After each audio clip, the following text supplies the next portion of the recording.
What's up, everyone? Welcome back to another review, and this time we're taking a look at Getting Even with Dad, starring Ted Danson and Macaulay Culkin. Let's waste no time and let's get right into it.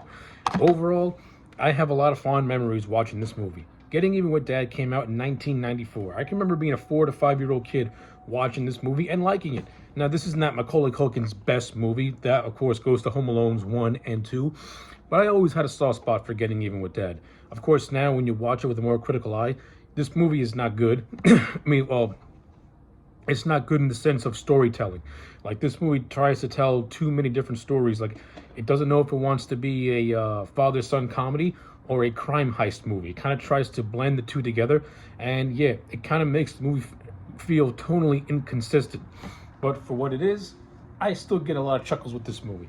The really want to know the highlights of Getting Even with Dad are really just Macaulay Culkin and Ted Danson as the characters of Tim and Ray, the estranged father and son.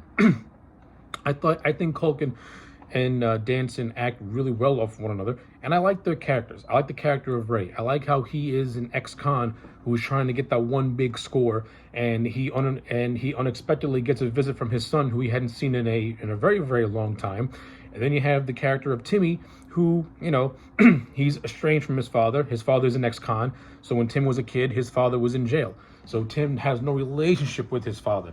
So after eavesdropping on Tim, and after Tim eavesdrops on his dad and his two friends planning a crime heist, he kind of uses this to blackball his dad into spending time with him in a way. I mean, yeah, it's a little far-fetched. At the end of the day, the premise is basically a kid blackballing his dad into just acting like a dad when you look at it. So yeah, it is really just, it's dumb, but it's dumb and far-fetched. But hey, listen, what are you gonna do? It does set up probably the best parts of this movie are really just Tim and Ray acting like a father and son, and Ray gradually pretty much enjoying himself and relishing the fact that he gets to be a dad, and you can see the gleam in Tim's eye of just spending time with his dad. Like they start to have genuine moments together, and I like that. I thought that was actually mostly well done. And then you have Ray's two friends of Bobby and Carl, who helped him do this coin heist, who are tagging along with the ride, mainly because Bobby does not trust Ray to not give him his proper split. I like the characters of Bobby and Carl. I think these two bumbling goofs are hilarious. Like, Bobby clearly is more the brains of the operation, while Carl is more or less like, he wants his split, but he's also a little bit more fun-loving with it.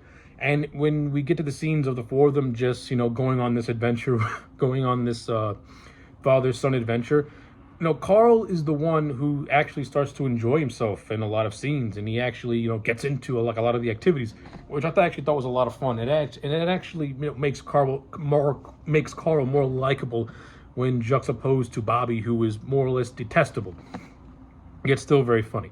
Like, I think these four actors, they did fine in their roles, and they didn't put in no memorable stars to the performances, but you do get some genuine, good chuckle moments out of this movie. It's not without its, decent high spots here and there.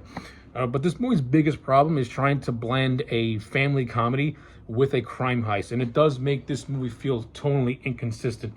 With the biggest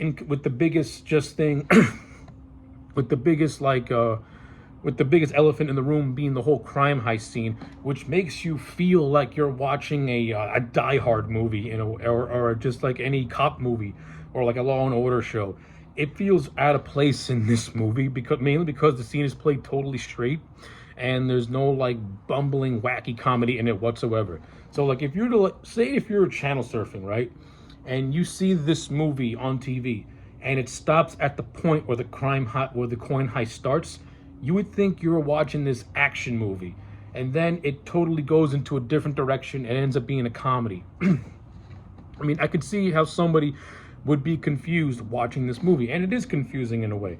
I think the coin heist, I don't think you needed to have the coin heist aspect in this movie at all to tell the story, to be honest with you. This movie could have been started with these guys having already did the coin heist, and then the rest of the movie is just them trying to find the coins after Timmy hides it from them.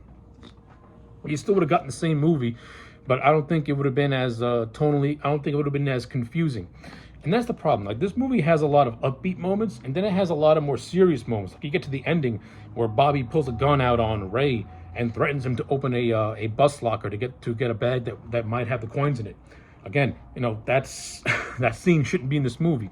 Then the whole subplot with Teresa the cop befriending Ray and Timmy. I mean, you didn't really need. I mean, it was okay, I guess.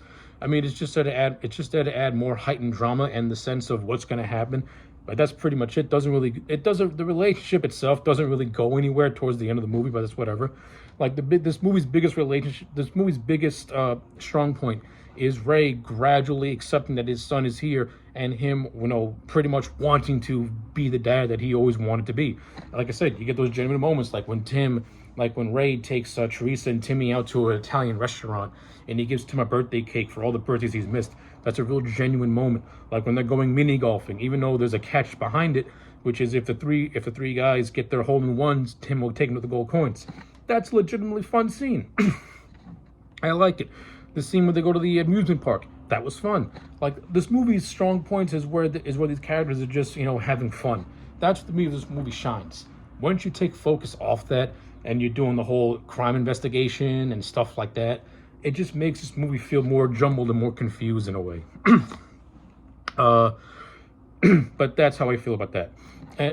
But so just to get one more highlight, another part of this movie that I do like is Bobby and Carl going on their own little treasure hunt to find the gold coins, which leads them to a church in a very, very funny scene where they try to rob a church before they go to get caught by the cops and go to jail.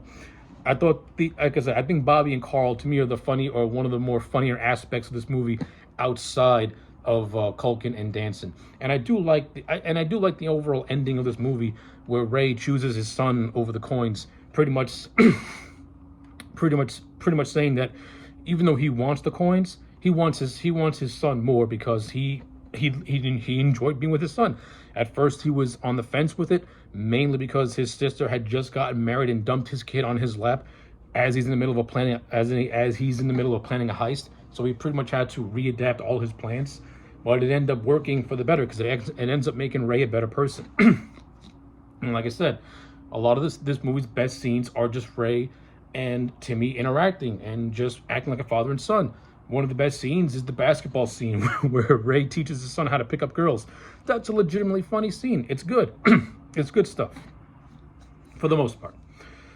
So yeah, like I said, I don't think Getting Even with Dad is this world's greatest comedy or anything like that, but I do like it. It's a middle-of-the-road comedy. It's got some good chuckles. It's got some decent performances. It does have some funny moments to it. So with all said and done, to me, Getting Even with Dad's going to get a solid 6 out of 10. I like this movie. I enjoy it.